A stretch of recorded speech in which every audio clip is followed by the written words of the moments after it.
The room smelled of crystal and a perfume that suggested money could mask anything. Glasses raised, laughter arranged like choreography, then a single sentence landed and changed the geometry of the night.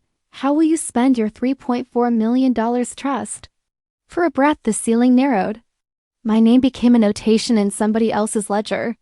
Hands paused, silverware hung in midair, and the people who had shaped my quiet existence turned for a moment into strangers who had been planning a future that excluded me.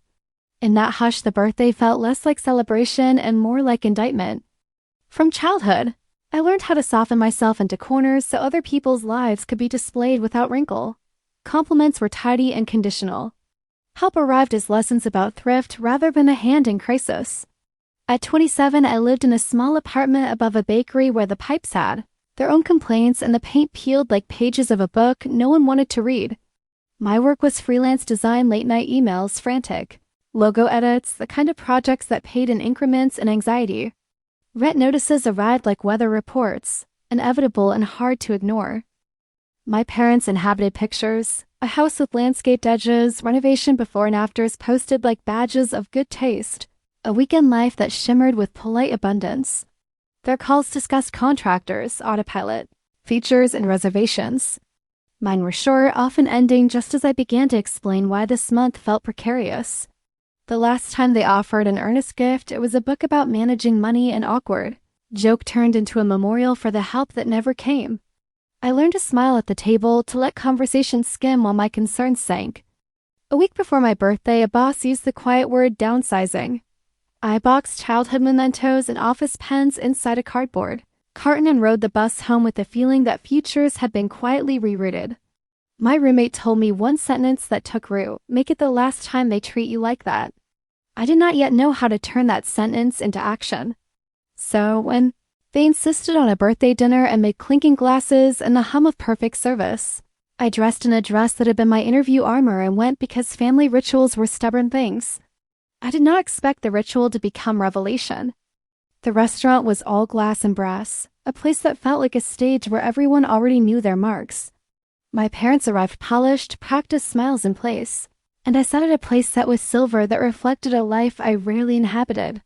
Conversation moved like a script, safe anecdotes, vacation highlights, gentle boasts, and I kept my voice measured so as not to disturb the choreography. Then my grandfather entered, composed, deliberate, a man whose presence rearranged the air. He sat quietly, surveyed the table in a way that felt less like affection and more like assessment, and the evening shifted into a different currency. When he raised a glass and spoke of a trust created under my name years ago, the air seemed to fracture. An assistant produced a tablet. An attorney took a seat. Folders appeared with the cold efficiency of evidence. What should have read as small gains of compound interest became a tally that read like absence. Deposits once intended to be my safety did not sit intact. They had been rerouted into mortgage payments, renovations, vehicle purchases, and a property in Malibu listed under my parents' names. The numbers did not suggest emergency so much as a pattern of choices disguised as need. Each line on those statements felt like another small theft, a steady subtraction of a life that had yet to be lived. A set of keys was placed before me, metal cold, and weighted with implication. The gesture could have been restitution if intention matched reality. Instead, it felt like proof that decisions had already been made about my life without my consent. I left that evening with keys in my pocket and a new kind of insomnia. The city hummed below as if nothing of gravity had occurred, but in me a quiet and deadly energy began to take shape. This was no longer about money alone. It was about the right to exist on terms of my own. My grandfather, who had watched the family's fortunes accumulate and knew how brittle legacy could be, insisted on an audit. What followed was the slow, precise transformation of private grievance into public record. Forensic. Accountants mapped transactions to addresses and names. Auditors traced wire transfers across accounts and over years. The ledger, once a private architecture, was exposed, with receipts and deeds that tied specific purchases to my trust. The Malibu house, cars, renovation invoices, they formed a geography of choices. The explanations my parents offered market. Crash, temporary need, intentions to repay fell away when matched to dates and documents. The evidence did not argue about feelings. It described movement. I made decisions with a clarity I did not expect.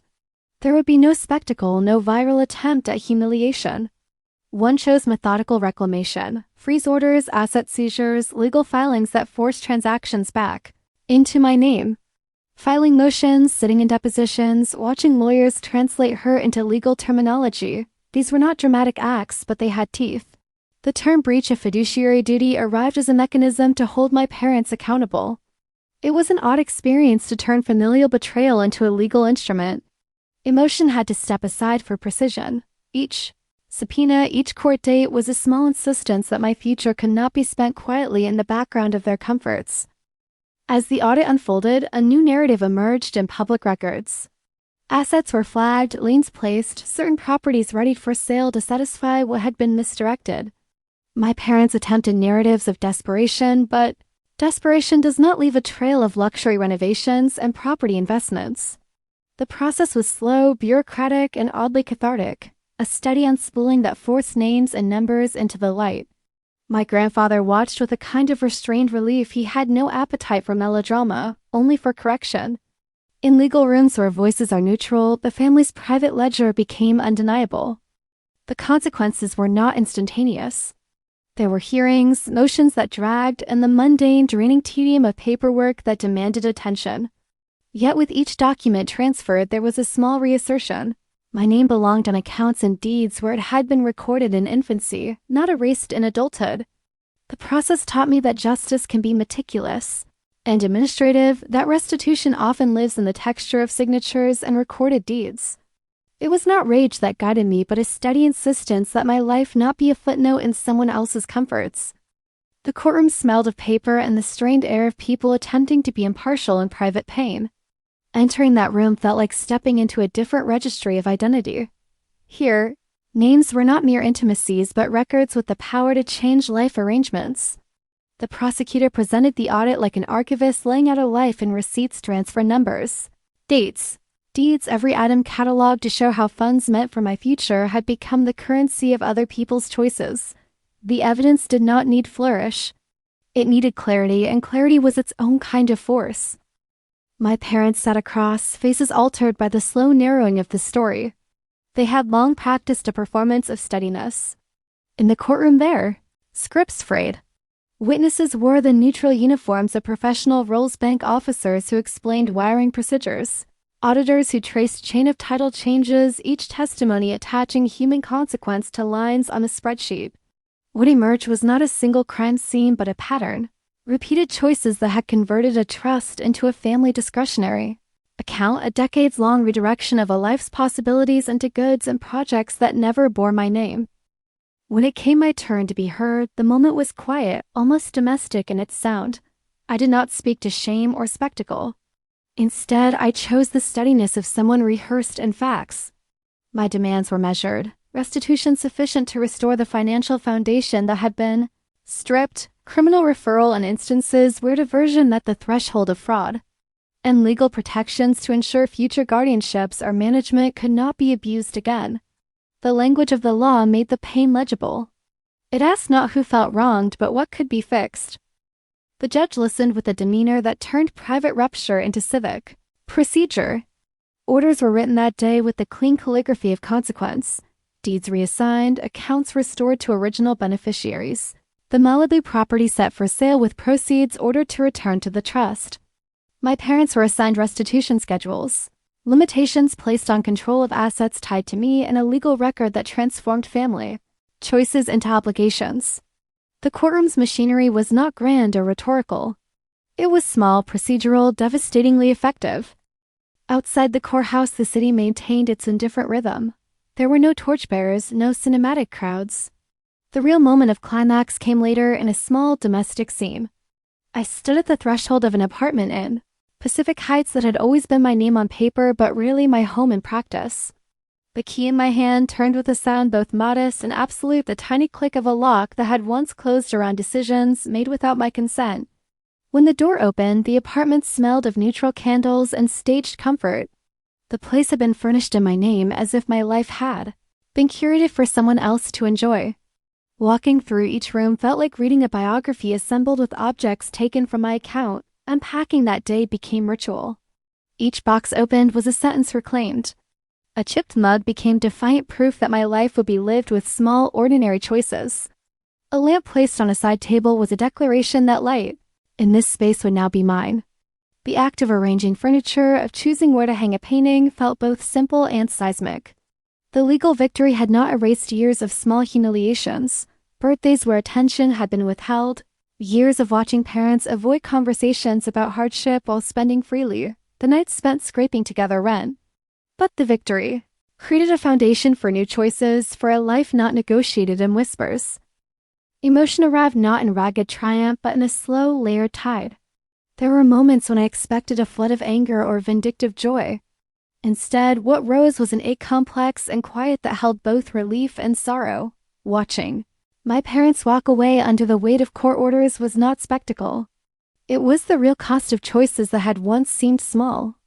They now faced the ordinary indignities of restitution, payments, restricted access, the social constriction that comes when private comfort meets public consequence.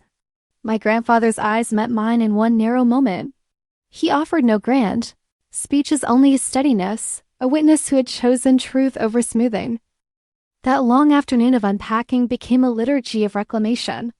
I placed items slowly, as if each decision needed to be measured and remembered. In the kitchen, I set out plates and thought of the birthdays that had been staged without substance. In the bedroom, I unfolded sheets that smelled faintly of detergent and possibility. In the quiet that followed, I sat on a couch facing the bay and let the city breathe around me. The legal papers were not trophies, but scaffolds necessary, practical, and sober. They allowed me to rearrange the architecture of my life with deliberate care. The climax of the story was not a single act of revenge, but the conversion of secrecy into records, of whispers into enforceable lines. It was the realization that the smallest bureaucratic things, deeds, account transfers, court orders carried the power to remake daily life. There was no crowd to applaud. The triumph was domestic. The sound of a key in a lock, a lamp switched on in an apartment that finally bore my name and my shape. Months later, the city outside my window continued with its habitual indifference ferries, construction cranes, early morning joggers, but inside the apartment there was a new cadence. Recovered funds steadied my daily life. Overdue notices disappeared. Debts were repaid, and the pressure that comes from living week to week loosened. Clients arrived with professional respect that echoed the legal recognition. Opportunities opened because my name now carried not only a story but a record. My grandfather remained a quiet ally, less a rescuer than a witness who refused to let the family's ledger be a private weapon. My parents adjusted to constrained means and the humbling reality of obligations. Restitution became part of their months like any other bill, and with that ordinary rhythm came an odd daily lesson in accountability. The deeper shift was inward. Ownership turned out to be more than bank accounts and property. It was the right to plan, to say no, to accept help without shame. I spent intentionally paid professionals to lift mundane burdens, bought art that meant something, invested in projects that fed me creatively, not merely financially. I learned to speak at the table without shrinking and to accept care that did not come with a price.